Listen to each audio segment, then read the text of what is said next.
How to watch videos on Khan Academy app. If you have been using the Khan Academy application and wondering on how to watch videos on it, don't worry. In this video, I will show you how to do it. So let's get started. First of all, open the application just like this.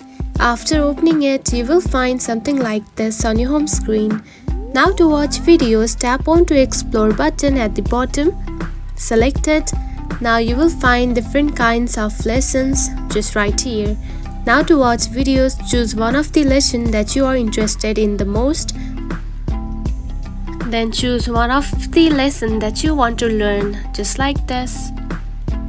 After that, here you can find different kinds of lessons. Now simply tap onto one that you want to learn the most just like this. Then here you can find different kinds of lessons once again.